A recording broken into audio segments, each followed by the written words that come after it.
I have ADD, ADHD, bipolar, and borderline schizophrenic. On top of that, I got ammonia in my lungs, and I also got cancer in my chest surrounding my heart. So getting into a place like this would be more worth my while. That's James Bournes there. He is homeless and living in Salem.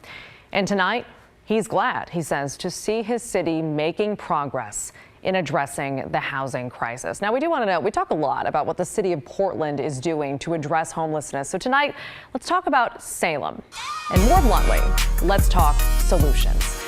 Love that stinger. This is a former Super 8 motel. A local nonprofit in Salem, it's called Arches, bought it for about $6 million. And they've already renovated that motel's first floor. You're looking at those rooms right now. They'll start moving people into those rooms pretty much immediately. And they're going to prioritize people experiencing homelessness because they lost homes to wildfires. By spring, this place should hold about 100 people.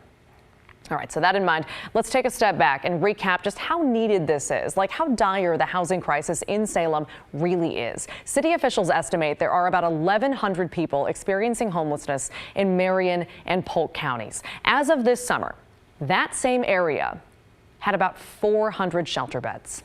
Officials knew that was nowhere near enough, so they told us they had a plan to open roughly 770 more beds by 2022. That's a big feat. And they told us this as we filmed camps getting cleared from Salem's parks and the sides of highways. COVID-era protections, basically, that allowed those camps to form and remain were stripped away over the summer, and this is pretty much what happened. But repeatedly, people living on the streets told us they had nowhere to go. Like, their camps are being cleared, but where are they going to go? They too knew there were not enough shelter beds. And even if they got one, it can take years to get an affordable housing unit in this area. So now we have that motel opening as a shelter, right? Well, one question, where are we in that goal of adding 770 beds by the end of the year?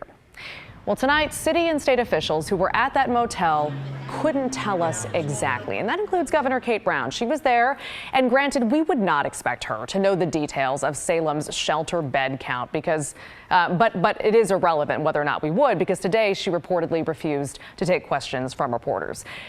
That being said, keep in mind, this shelter will add, again, 100 beds toward that 770 bed goal.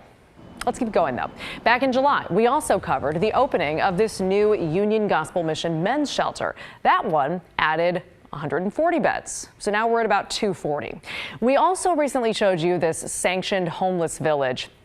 It's called Church at the Park. That holds about 65 people. So now we're at roughly 300 new beds that are already open or will be open by spring when the rest of that motel is set to accept people.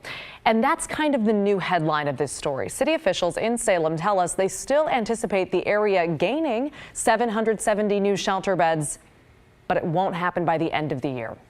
Instead, we're told it'll likely be by spring or summer at the latest. We'll, of course, keep you posted.